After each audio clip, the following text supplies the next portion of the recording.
चलिए हम कार्यक्रम को अब आगे बढ़ाते हैं। आइकॉन्स की हम बात कर रहे हैं। हमने ब्रेक से पहले आपको बताया था कि गुलमोहर मैत्री के founder and secretary Manju Sinha के साथ बातचीत होगी। हम सहयोगी सुष्मिता से आग्रह करेंगे, लेकिन इससे पहले एक महत्वपूर्ण सूचना और है। हमारे साथ हमारे एक और आइकॉन विश्वामित्र सेना के राष्ट्रीय संयोजक राजकुमार चौबे जी भी आए हुए हैं, तो हम उनका भी स्वागत करते हैं। और साथ ही दिलीप जायसवाल जी आ चुके हैं, उद्योग मंत्री। हमारे कार्यक्रम में बहुत बहुत स्वागत है। जोरदार तालियों के साथ दिलीप जायसवाल जी का स्वागत करें, उद्योग सह पथ निर्माण विभाग के मंत्री, जो अभी बिहार के विकास को गति देने में महती भूमिका का निर्वहन कर रहे हैं।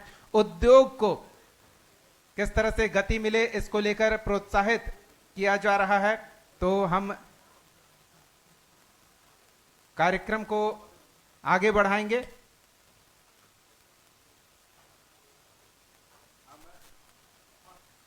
अनुराग ठाकुर हमारे संपादक से हम आग्रह करेंगे कि दिलीप जायसवाल जी आ चुके हैं, तो उन्हें मंच पर बुला लें और उन्हें एक छोटा सा मोमेंटो स्मृति चिन्ह कशिश न्यूज के ओर से सप्रेम और अंगवस्त्र देकर सम्मान करें उनका। और फिर हम आइकॉन्स के साथ अपनी बातचीत और उद्योग मंत्री से भी जानेंगे कि किस तरह से वो बिहार में और सैकड़ों आइकॉन्स खड़े हों उद्योग के क्षेत्र में, इसके लिए क्या कर रहे हैं। बहुत बहुत स्वागत है जोरदार तालियों के साथ दिलीप जायसवाल जी का कशिश न्यूज के मंच पर। आइकॉन्स ऑफ बिहार में स्वागत है।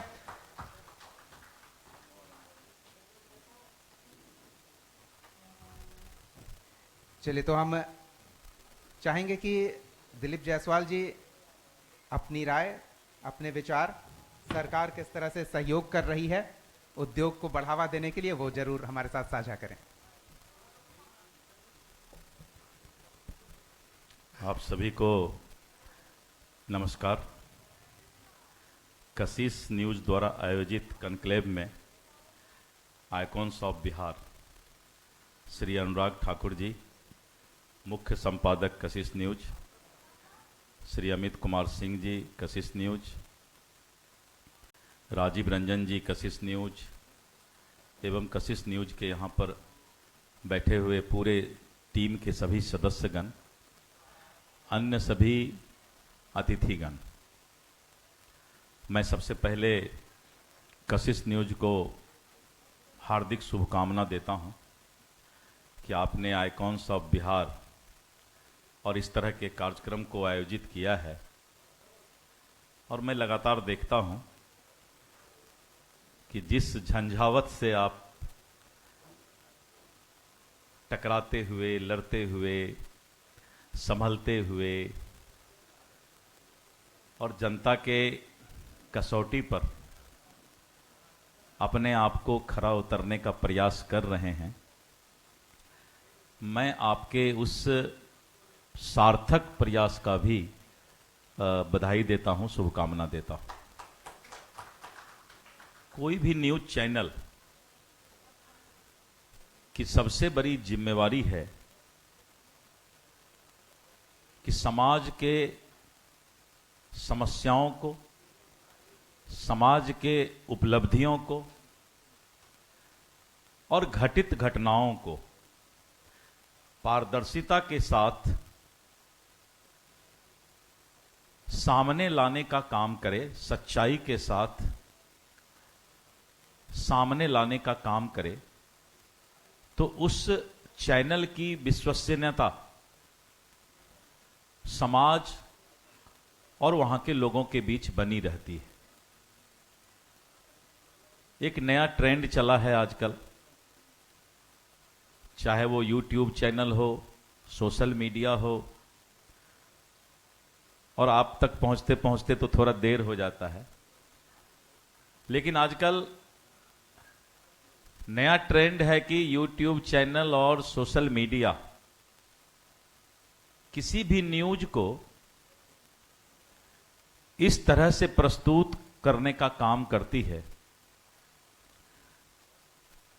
कि उससे बहुत सारे भ्रामक वातावरण समाज में बनता जा रहा है। कुछ लोगों को इस्टेब्लिश्ड मीडिया से कंपटीशन है, जो मीडिया अपनी विश्वसनीयता को कायम करके रखा है, उनसे कंपटीशन की भावना होता है और इस कॉम्पिटिटिव प्रोसेस में टीआरपी बढ़ाने के लिए या फिर उसको न्यूज को मसालेदार बनाने के लिए तोड़ मरोड़ कर सच्चाई को पेश किया जाता है। और एक नया ट्रेंड भी चला है, आपसी वाद विवाद, व्यक्तिगत वाद विवाद, व्यक्तिगत आरोप प्रत्यारोप। दो व्यक्ति क्या करता है उसके लिए पब्लिक प्लेटफॉर्म नहीं है। दो व्यक्ति के बीच अगर कोई आपसी विवाद है तो उसके लिए सोशल प्लेटफॉर्म है। समाज के अंदर, परिवार के अंदर और बहुत सारी व्यवस्थाएं हैं बनी हुई, और नहीं तो फिर न्यायालय है। लेकिन धीरे धीरे सोशल मीडिया, यूट्यूब चैनल और मीडिया का कभी कभी भटकाव हो जाता है।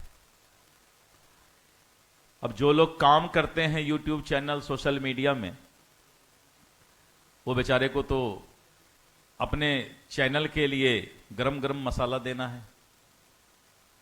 शाम तक अगर उसका न्यूज थोड़ा सा दूसरे से ज्यादा नहीं चला तो फिर उनको जवाब भी देना पड़ता है कि क्या ठंडा न्यूज लेके चले आते हो। खाना तो गरम खाने का प्रावधान था पहले, लेकिन न्यूज भी गरम हो, ताजा हो, ठीक है। न्यूज ताजा हो, ये बचपन में हम लोग पढ़ते थे, ताजा समाचार। लेकिन ताजा के साथ साथ गर्म समाचार हो, ये बहुत ही खतरनाक मीडिया के लिए होता जा रहा है। अच्छा, कुछ लोगों को बहुत जल्द आगे बढ़ने का शौक होता है, चाहे वो नेता हो, चाहे अभिनेता हो, चाहे समाज सेवी हो। उनको लगता है कि हमारा नाम सबसे आगे चला जाए, कि मैं सबसे बड़ा नेता हूं। और नेताजी लोग तो कभी कभी इस तरह का म्यूजिक देके चलते हैं। मेरा भी एक बार एक आदमी म्यूजिक देके चला दिया, बाघ आया तो शेर आया, तो मैंने कहा भैया बाघ शेर बहुत भ्रामक, मतलब गजब तरह का स्थिति, वातावरण पैदा होता जा रहा है। आगे बढ़ने के होड़ में नेता, अभिनेता, समाज सेवी, चैनल किसी भी प्रकाष्ठा को पार कर जाते हैं।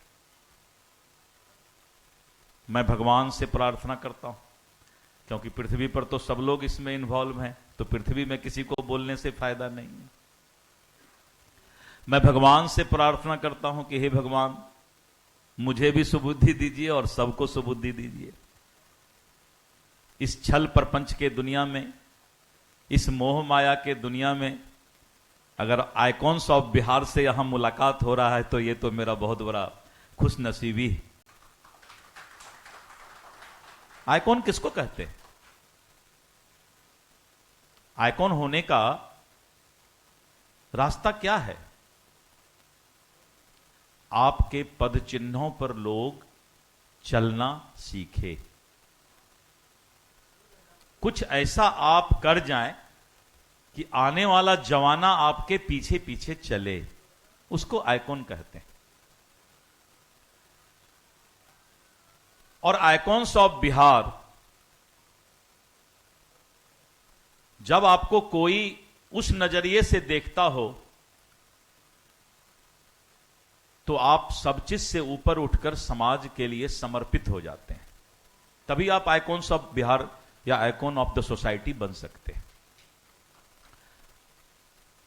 अपना परिवार, अपना बाल बच्चा, अपना बेटा बेटी, अपना धंधा, और उससे ऊपर उठकर समाज को अगर कुछ आप संदेश देने का नजरिया रखते हैं तो तब आप आइकॉन बनते हैं। तो आज बदलाव की इस नई कहानी और कहानी लिख रहे बिहार पर सबकी नजर है। बदलता बिहार। अब कभी कभी अच्छे लोगों के आंख में भी कैटरेक्ट हो जाता है, मोतियाबिंद। हालांकि ऑपरेशन बहुत हल्का है इसका, लेकिन नेताओं के आंख का ऑपरेशन करना बहुत मुश्किल होता है। डॉक्टर भी बेचारा परेशान हो जाता है, क्योंकि नेता को वही चीज दिखाई पड़ता है जिससे उसका फायदा हो। मुझे एक बार याद है, मेरे एक दोस्त थे, चुनाव लड़ रहे थे। एक गरीब दलित बस्ती में गए। पहले तो उन्होंने कहा कहां फंसा दिए, सबको हाथ जोड़ना पड़ता है, वोट दीजिए वोट दीजिए। लेकिन नेताजी को धीरे धीरे एनर्जी जगा। मीडिया वाले ने जब फोटो वोटो खींचना शुरू किया तो नेताजी की चमक बढ़ी, नशा चढ़ गया, तो नेताजी भी स्पीड में आ गए। गए गरीब दलित के बस्ती में, तो देखा कि एक गरीब का बच्चा नंग धरंग, कुछ कपड़ा नहीं, ऐसे गरीब को क्या कपड़ा होगा। बोला हा हा हा, ये तो बहुत अच्छा बच्चा है, उसको गोद में लिया। बच्चा ने भी सोचा कि बहुत मुश्किल से नेताजी गोद में लिए हैं, फिर कब कौन नेता आएगा पता नहीं। बच्चे ने उनके कपड़े को भिगो दिया। बोला कोई बात नहीं है, ये बच्चा मेरे कपड़े को भिगाया है, ये तो गंगा जल है। तो नेताजी को ट्रेनिंग लेना था धीरे धीरे कि नहीं, गरीब के बच्चों का किया हुआ पेशाब भी गंगा जल है, बोलने से वोट बढ़ता है। बड़ा अजब सी स्थिति होते जा रही है कि जब हम राजनीति में सरकार बनाने की बात सोचते हैं, सत्ता में आने की बात सोचते हैं, तो हर सीमा को पार कर जाते हैं। कोई भी वादा, कुछ भी बोल देना, कुछ भी। और समाज में भी धीरे धीरे लोग इसके एडिक्शन के शिकार हो गए। अच्छे अच्छे पढ़े पढ़े लिखे लोग भी जातिवाद, धर्मवाद, उसके शिकार हो गए। पढ़े लिखे लोग, मैं बेवकूफ और बुर्बक की बात, जाहिल की बात नहीं कर रहा। समाज एकत्रित कैसे हो, समाज में सबको जीने का अधिकार कैसे मिले,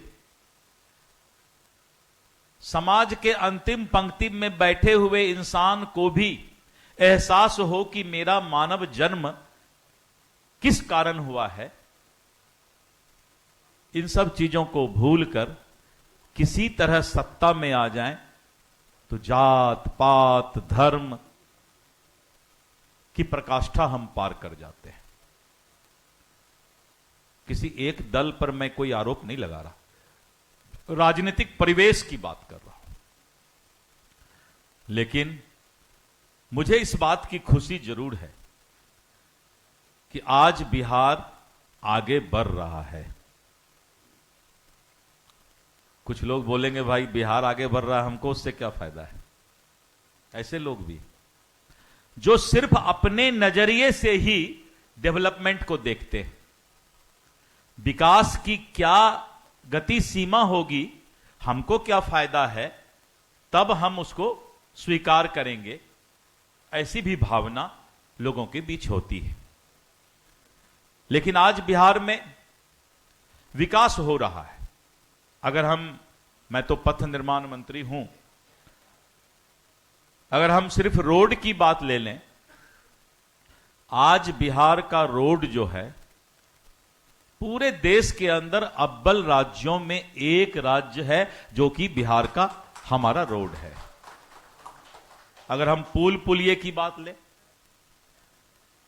मुझे याद है आज से 10 वर्ष पहले ही, ज्यादा नहीं 10 वर्ष पहले, दक्षिण बिहार से उत्तर बिहार जाने के लिए, दक्षिण बिहार मतलब बिहार, दक्षिण बिहार मतलब पहले झारखंड साइड हो जाता था, लेकिन दक्षिण बिहार गंगा के इस पार और गंगा के उस पार लोगों को जाने के लिए पटना से अगर हाजीपुर भी जाना होता था तो भग्गू सिंह का कोई जहाज उस समय हुआ करता था और हम लोग महेंद्रू घाट पर जाते थे, स्टीमर का इंतजार करते थे और स्टीमर से फिर उस पार जाकर के हाजीपुर, मुजफ्फरपुर और कहीं पर भी जाने का मौका मिलता था। लेकिन आप देखिए 10-15 वर्षों के अंदर, 20 वर्षों के अंदर, और अगर महात्मा गांधी सेतु से हम उस पार जाएंगे तो पटना में ही जेपी सेतु भी बना। और पटना में जब जेपी सेतु बन गया, महात्मा गांधी सेतु बन गया, तो हम 10 साल 20 साल तक गंगा पर पुल नहीं भी बनाते तो काम चलता। लेकिन हमारी सोच 20 साल आगे है और जेपी सेतु के बगल में एक 6 लेन पुल बना रहे हैं, 6 लेन। जेपी सेतु से दुगुना चौला एक और पुल उसके बगल में बना रहे हैं, जिसकी अभी तुरंत जरूरत नहीं थी 10 साल। अभी भी जाइएगा तो जेपी सेतु 70% समय खाली ही मिलता है, लेकिन एक 6 लेन पुल बना रहे हैं। महात्मा गांधी सेतु के बगल में एक फिर से और एक पुल बना रहे हैं। यह हमारी सोच है। बक्सर में और आरा के लोगों को छपरा, पहले आरा छपरा बोलते थे कि आरा हिले छपरा हिले, लेकिन आरा कहां था, छपरा कहां था। लेकिन आरा छपरा को भी जो है गंगा से जो जोड़ने का काम किया, इसके बाद भी हम अभी गंगा पर और पुल आरा और बक्सर के बीच में देने जा रहे हैं। प्रस्तावित हो चुका है, पास हो चुका है। आप देखिए भागलपुर के कुछ लोग अगर उधर के होंगे तो उनको मालूम होगा कि भागलपुर में विक्रमशिला सेतु है। अभी मेरा आदमी बोलेगा भाई हम जो लिख के लाए वो तो पढ़ ही नहीं रहे हैं, तो गड़बड़ हो जाएगा। वो तो कुछ बेचारा इतना मेहनत किया। अच्छा देखते हैं। तो भागलपुर में विक्रमशिला सेतु है, लेकिन हमने भागलपुर विक्रमशिला सेतु के बगल में एक और पुल हम बना रहे हैं गंगा पर। साहेबगंज से मनिहारी, साहेबगंज झारखंड में है, जो आप जानते होंगे, पिरपैती, मिर्जा चौकी, साहेबगंज और आगे फरक्का, जहां पर कि गंगा समाप्त होती है और समुद्र में गंगा फरक्का के बाद आगे बढ़ती है। तो मनिहारी से साहेबगंज का हम जो है पुल बना रहे हैं। विकास इसको कहते हैं। पहले बिहार में पटना एयरपोर्ट और गया एयरपोर्ट, आज दरभंगा के लोग, मिथिला के लोग, सीतामढ़ी के लोग, चंपारण के लोग, दरभंगा एयरपोर्ट। आज सीमांचल में पूर्णिया, अररिया, किशनगंज, कटिहार, सुपौल, सहरसा, मधेपुरा, उनके लिए पूर्णिया एयरपोर्ट। और इतना ही नहीं, पूर्णिया दरभंगा के बाद अब हम भागलपुर सुल्तानगंज के बीच एक बहुत बड़ा ग्रीनफील्ड एयरपोर्ट बना रहे हैं। बनने का काम शुरू हो गया। जबकि बगल में देवघर में एयरपोर्ट है, सुल्तानगंज और भागलपुर के बीच में बड़ा ग्रीनफील्ड एयरपोर्ट बन रहा है। रक्सौल में एयरपोर्ट बनना शुरू हो गया, बिहटा का एयरपोर्ट बन रहा है। और फिर अब हम लोग सोनपुर यानी जेपी सेतु के बाद जो इलेक्ट्रॉनिक सिटी आप बेंगलोर में देख रहे हैं, 9000 एकड़ में जेपी सेतु के बाद जो छपरा के तरफ मुड़ते हैं, सारी जमीन सरकार एक्वायर कर रही है। वहां पर साइबर सिटी, इलेक्ट्रॉनिक सिटी और वहीं पर 42,000 फ्लैट और साथ साथ देश का तीसरा सबसे बड़ा एयरपोर्ट वहां भी बनने जा रहा है। अब सोचिए, पटना में एयरपोर्ट, बिहटा में एयरपोर्ट, गंगा क्रॉस किए तो देश का तीसरा बड़ा एयरपोर्ट की सोच हमारी है। अब देखिए, रैपिड रेल प्रोजेक्ट 2 साल के बाद शुरू हो जाएगा। बनारस से सिल्लीगुड़ी, पहले लोग पटना से कटिहार किशनगंज जाने के लिए सोचते थे, लेकिन अब हम 1 घंटा में पहुंच जाएंगे। पटना से कटिहार जो हमारी नई ट्रेन चलेगी, पटना से कटिहार हम 1 घंटा में पहुंचेंगे। है ना, कम समय है ना, कम है कि और कुछ कम करना पड़ेगा? 1 घंटा में पटना से कटिहार रैपिड रेल प्रोजेक्ट, और अगले 2 महीने बाद उसका जो है टेंडर और सारा काम शुरू हो रहा है। पहले बच्चा में हम लोग बॉम्बे जाते थे मेरिन ड्राइव देखने के लिए, आप लोग भी गए होंगे, मेरिन ड्राइव देखे होंगे वहां पर। लेकिन उस सोच को नीतीश कुमार जी ने गंगा पथ पर बनाने का काम किया, और अब उस गंगा पथ को हम लोग कोइलवर और धीरे धीरे बक्सर तक, और इधर जो है आने वाले हम लोगों ने टेंडर कर दिया, काम शुरू हो गया। मुंगेर, सुल्तानगंज, भागलपुर, सबौर और पूरा गंगा का पथ, यानी गंगा गंगा ही आप बाहर बाहर निकल जाइए, आपको किसी शहर में आने की जरूरत नहीं पड़ेगी। ये है ना सोच। मित्रों, इस तरह के बहुत सारे काम हैं, बिहार सरकार ने इसको करने का काम किया है। रोजगार के लिए उद्योग, आजादी के 78 वर्ष उद्योग, बिहार में उद्योग लगे। बोलने वाले लोग भी आधा घंटा बोल जाते हैं कि बिहार में उद्योग का नहीं लगा। संजोग से उद्योग मंत्री बनने का मुझे अवसर मिला है, और आने वाले 2-3 महीने के अंदर ही पूरे बिहार के लोगों को यह लगेगा कि बिहार में उद्योग का जाल बिछ रहा है। 3 महीना बीतने में ज्यादा दिन नहीं लगेगा। जब 78 साल झेल लिए तो 78 दिन और झेल लीजिए। सोच, इरादा पक्का होना चाहिए, सोच सकारात्मक होना चाहिए। ऐ इंसान, कभी भी किसी दूसरे का शिकायत मत करो, कभी किसी दूसरे पर उंगली मत उठाओ। अगर उंगली उठाना हो तो अपने आप पर उठाओ, क्योंकि उंगली जब भी उठाते हो तो तुम्हारे तरफ 3 और एक ये इंपायर ऊपर रहता है, तो अपने तरफ 3 तब दूसरे के तरफ 1 है ना। अभी देखिए तो हमारे तरफ कितना उंगली है? 3 है, 1 तो इंपायर है। तो जब किसी पर आप 1 उंगली उठाते हैं तो आपके तरफ समाज 3 उंगली, हम लोग बोलते हैं ना कि जिंदगी भर आईना साफ करता रहा। आईना जहां चेहरा देखते हैं, सजते धजते हैं, जिंदगी भर आईना साफ करता रहा, बाद में पता चला कि चेहरे पर ही धूल था। बिहार के उस बदनुमा जो हमारा दाग है, उद्योग के मामले में, कम्युनिकेशन के मामले में, पावर प्रोजेक्ट के मामले में, 30,000 करोड़ का 2400 मेगावाट का पावर प्रोजेक्ट अभी नया पीरपैंती में, कहलगांव के बाद, कहलगांव में तो पहले से है, पीरपैंती में बनने जा रहा है, शुरू हो गया। एनटीपीसी का औरंगाबाद, फिर दोबारा दूसरा एक शुरू हो गया। यानी पावर के किसी भी स्टेट को आगे बढ़ाने के लिए कम्युनिकेशन, इंफ्रास्ट्रक्चर, पावर प्रोजेक्ट, और यह सब होना आवश्यक है। स्वास्थ्य और शिक्षा के मामले में भी किसी भी स्टेट को आगे बढ़ना चाहिए।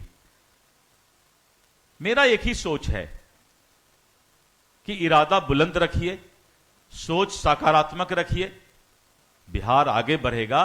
क्योंकि बिहार में सबसे ज्यादा, पूरे देश में अगर सबसे ज्यादा युवा शक्ति है, युवा है, वो बिहार में है, जो पूरे देश और दुनिया के तकदीर और तदबीर को बदलने का काम कर रहा है। हमारे बिहार के ही लोग बाहर जाकर के, और आज सभी प्रदेश को आगे बढ़ाने का काम कर रहा है।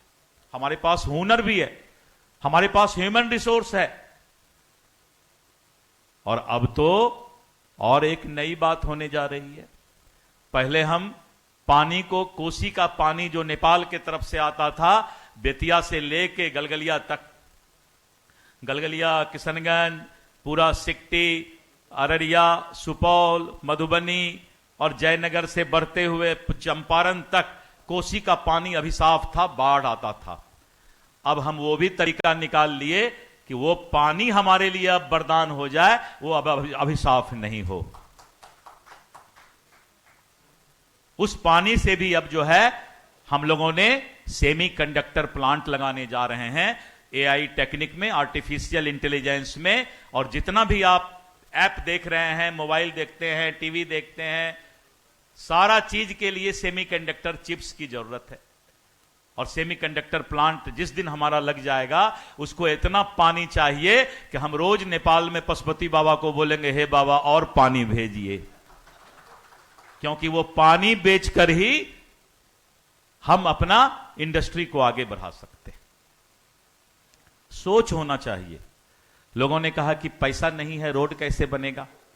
हमने कहा पैसा की जरूरत ही नहीं है, ना भारत सरकार की जरूरत है। मैंने सदन में यह शब्द कहा है, न भारत सरकार की जरूरत है, न बिहार सरकार से पैसा लेना है, न गडकरी जी से लेना है, कहीं से पैसा नहीं लेना है। कितना रोड चाहिए उतना रोड बनेगा। और मैंने बिहार के ताकत पर 5 एक्सप्रेस हाईवे, नारायणी से गंगा, वाल्मीकि नगर बगहा में नारायणी नदी, और वहां से गंगा यानी बक्सर तक हम एक्सप्रेस हाईवे बनाने, नया पशुपतिनाथ से बैद्यनाथ यानी नेपाल का जहां बॉर्डर होगा, वहां से देवघर बॉर्डर तक हम एक्सप्रेस हाईवे बनाने जा रहे हैं।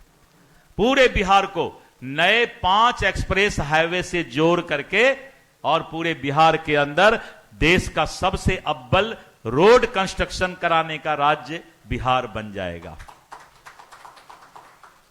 सुनने में तो थोड़ा सा अजीब लगता है, और कुछ लोग जो रस्सी जल जाए ऐठन न जाए, वो लोग तो और 4 ठो उसमें नुक्ता निकालते हैं, क्योंकि जिंदगी में तो अपने कुछ किए नहीं और दूसरा कोई करता है तो टांग खींचना है। एक बार एक राजा का कोई सर का ये कर रहा था, तो देखा उसके अंदर सींग थोड़ा सा निकला हुआ है, तो बोला किसी को मत बताना मैं राजा हूं। बोला सर, अगर हम 24 घंटा के अंदर किसी को नहीं बताएंगे तो मेरा पेट फट जाएगा। तो इंसान को बोलने की आदत होती है, सिर्फ बोलना, करना कुछ नहीं। लेकिन दुनिया में वही महान है। दुनिया में 2 तरह के लोग हैं, एक हैं जो आविष्कार करते हैं, एक हैं जो उसका उपयोग करते हैं। 2 ही तरह के लोग हैं, एक है जो कि लेबर है, एक है जो कि कुछ नया चीज आविष्कार करता है। We all are labour. IAS है, आईपीएस है, प्रधानमंत्री हैं, राष्ट्रपति हैं, दिलीप जायसवाल हैं, पत्रकार हैं, सारे लोग लेबर हैं। लेबर की श्रेणी में हम लोग हैं, क्योंकि हम लोगों ने कुछ आविष्कार नहीं किया है। 2 ही तरह के लोग हैं। कभी कभी लोगों को अहंकार हो जाता है कि हम तो आईएएस हैं, हम आईपीएस हैं, हम मिनिस्टर हैं, हम उद्योगपति हैं, हम करोड़पति हैं, हम अरबपति हैं। All are labour. ये सभी मजदूर होते हैं जो व्यवस्था को सिर्फ चलाने का काम करते हैं। व्यवस्था चलाने वाले प्रबंधन के लोग को मजदूर ही, लेबर ही कहा जाता है। समाज में सिर्फ एक ही इंसान को समाज में बेहतरीन कहलाने का हक है, जिसने कुछ आविष्कार किया है। अब लीजिए मोबाइल, यहां पर रिंग करते हैं और अमेरिका में उसी मोबाइल में जाके हमारी आवाज घुसती है। कोई मामूली बात है? ना कोई तार, ना कोई वायर, ना कुछ। यहां मोबाइल में रिंग किए, और अमेरिका में अगर आपका कोई रिश्तेदार है तो 1 सेकंड के अंदर उधर से बोलता है, हेलो जानू कैसे हो, और जानू भी इधर मुस्कुरा करके बोलते हैं हेलो। अब सोचिए, हजारों लाखों किलोमीटर दूर, बिना कोई बीच का कम्युनिकेशन, यहां बोलते हैं और 1 सेकंड में वहां आवाज पहुंचती है। यह कोई मामूली बात है क्या? इसको कहते हैं आविष्कार। और जिन लोगों ने इस तरह का आविष्कार करके हमें उपभोग के लिए तैयार किया है, हम लोग देह हाथ तान करके चलते हैं। नेताजी लोग तो और देह हाथ तान के चलते हैं, क्योंकि अगल बगल इतना ना आदमी रहता है। ए इंसान, क्या अहंकार कर रहे हो तुम तो उपभोग करने के लिए आए हो, और जो उपभोग करने के लिए आया है उसको अहंकार करने का कोई हक नहीं है। कोई हक नहीं है। अपने अहंकार के चोला को उतारो। इतना बड़ा ऑफिसर हैं, इतना बड़ा पैसे वाले हैं, इतना बड़ा उद्योगपति हैं, इतना बड़ा नेता हैं, इतना बड़ा रंगबाज हैं, इतना बड़ा अपराधी हैं। ये सब मिट्टी के मूर्त हैं। जो मिट्टी बन के आए हैं, मिट्टी बन के जाएंगे। कभी आविष्कारक तो बन ही नहीं पाएंगे। मित्रों, आप सभी को मैं हृदय से नमस्कार करता हूं। मैं क्षमा चाहता हूं, दूसरी बार आऊंगा तो इसको पढ़ के सुनाऊंगा। मैं इंतजार करूंगा कशिश न्यूज का कि फिर कभी बुलाएं तो ये पढ़ के मैं सुनाऊं। आज तो मैं ऐसे ही यूं ही, मैं जब सबका चेहरा देख रहा था तो लगा कि बहुत अच्छे लोग सब यहां बैठे हुए हैं, इसलिए मैंने ये सब गपशप किया। कोई भाषण या कोई प्रवचन दूसरा चीज नहीं बोल पाया। मैं कशिश न्यूज को पुनः धन्यवाद देता हूं कि आपने समाज के अंदर अच्छा काम करने का ठाना है। भगवान आपको शक्ति दे कि आप सच्चाई के साथ समाज के बीच समाचार संकलन करके उसको लोगों तक पहुंचा सकें, ये मेरी शुभकामना है। हर चीज में मेहनत है, तो यहां भी मेहनत आपको लोगों को लगता होगा। राजीव जी पहले एएनआई में थे, मुझे याद है एक दो बार आपसे मुलाकात हुआ था मैं, उसके बाद फिर कशिश में आए। इसी तरह करके बहुत लोगों से मेरी मुलाकात बात होती रहती है। आप सभी को धन्यवाद। मैंने अगर ज़्यादा वक्त या कुछ ज़्यादा बोल दिया हो तो माफ़ करेंगे। बहुत बहुत धन्यवाद। बहुत बहुत धन्यवाद दिलीप जायसवाल जी। आपने बिल्कुल ज़्यादा नहीं बोला, हम तो कहेंगे कि आपने काफ़ी कम बोला, क्योंकि विभागीय बजट को लेकर आपने सदन पटल पर जो बातें रखी उतनी ही बातें हमारे मंच से भी आपने साझा की है। हम तो उम्मीद कर रहे थे कि आप उद्योगपतियों को प्रेरित करने के लिए कुछ अपनी ओर से भी बात रखेंगे, लेकिन जो मूलभूत आवश्यकता है सड़क, बिजली और पानी, उसके बारे में आपने विस्तार से बातें रखी है। और हम उम्मीद करते हैं कि आगे जो आपने भरोसा दिलाया है कि अपने बलबूते बिहार विकास की एक नई गाथा लिखने को तैयार है, तो वो तैयारी जोर शोर से चल रही होगी आपके नेतृत्व में, क्योंकि उद्योग भी आपको देखना है और पथ निर्माण भी आपको सुनिश्चित करना है, तो आप उसमें लगे हुए हैं, ये हम भरोसा करते हैं। हम चाहेंगे कि आइकॉन्स ऑफ बिहार को आपके हाथों से प्रेरक के तौर पर एक सम्मान मिले, एक मोमेंटो मिले, तो हम आमंत्रित करना चाहेंगे चांदी देवी जी को। ये Bharat agro industries and machineries के प्रोप्राइटर चांदी देवी जी कृपया मंच पर आएं और दिलीप जायसवाल जी की ओर से उन्हें एक मोमेंटो और स्मृति चिन्ह, और चांदी देवी जी भी अपनी ओर से आपके लिए कुछ तोहफा लेकर आई हैं।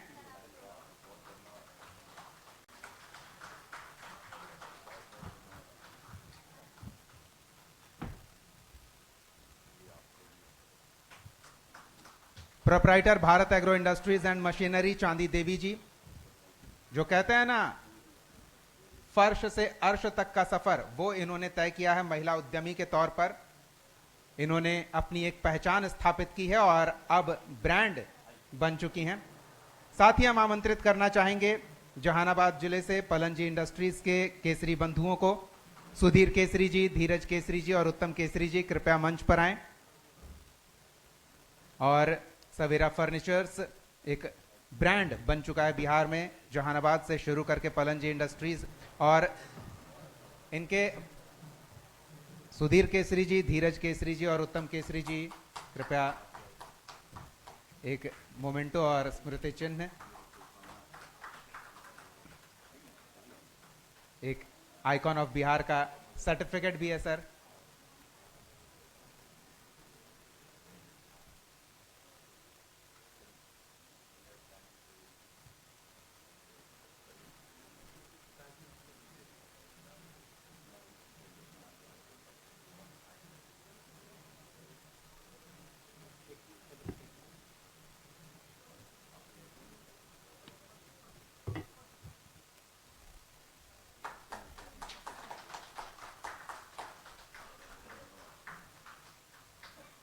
बहुत बहुत धन्यवाद। धन्यवाद सर। हम चाहेंगे थोड़ा, अगर आपके पास समय है तो हमें समय, चलिए ठीक है, कोई बात नहीं, हम कार्यक्रम को आगे बढ़ाते हैं।